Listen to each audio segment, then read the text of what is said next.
Salam sejahtera bagimu, saudara dan saudariku yang terkasih. Segala sesuatu butuh proses, karena tidak semua hal di dunia ini yang terjadi secara mendadak, tiba-tiba. Untuk bisa mencapai sesuatu yang besar, maka pasti dimulai dari hal yang kecil dan sederhana. Sebagai contoh, kita dapat mengamati proses kehidupan kita manusia. Tidak ada seorang pun di antara kita yang dilahirkan ke dunia ini langsung dengan fisik seperti orang dewasa. Kita justru dilahirkan mula-mula sebagai seorang bayi yang kecil dan lemah.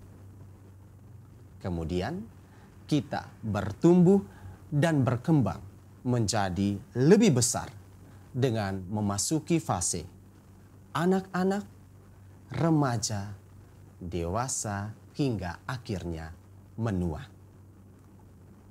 Proses ini berjalan secara konsisten dari satu tahapan ke tahapan lain.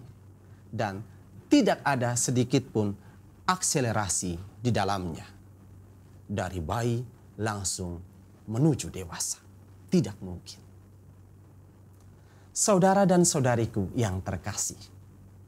Demikian halnya pula dengan kerajaan Allah. Dalam Injil hari ini, Markus bab 4 ayat 26 sampai dengan ayat 34, Yesus menampilkan perumpamaan tentang adanya aspek pertumbuhan dari kerajaan Allah. Kerajaan Allah digambarkan sebagai biji sesawi yang sangat kecil.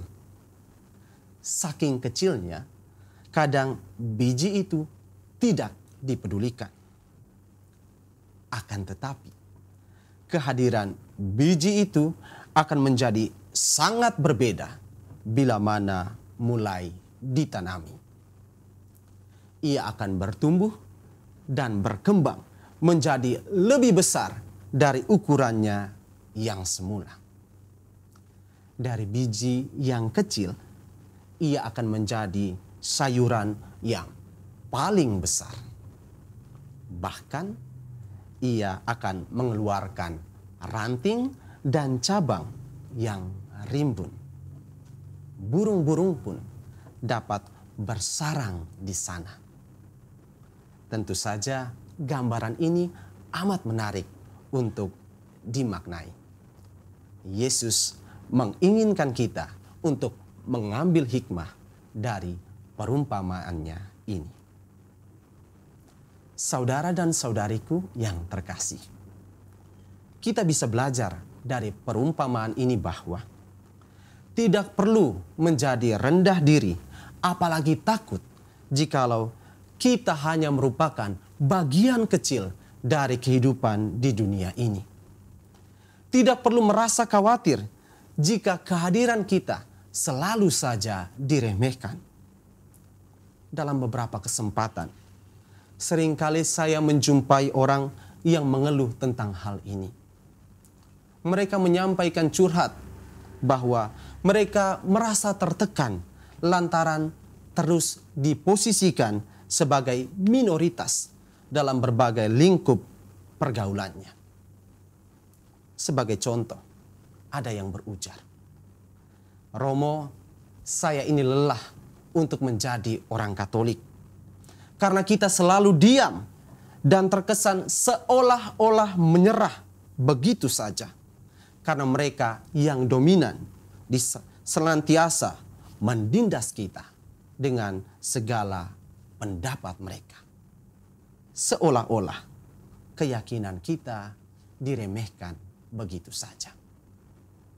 Apakah ini terjadi karena kita ini minoritas sehingga layak untuk ditindas? Berhadapan dengan curhatan ini, saya kadang sulit untuk menjawabnya. Secara pribadi, saya berpendapat bahwa keresahan sekaligus kekesalan ini sungguh wajar untuk terjadi.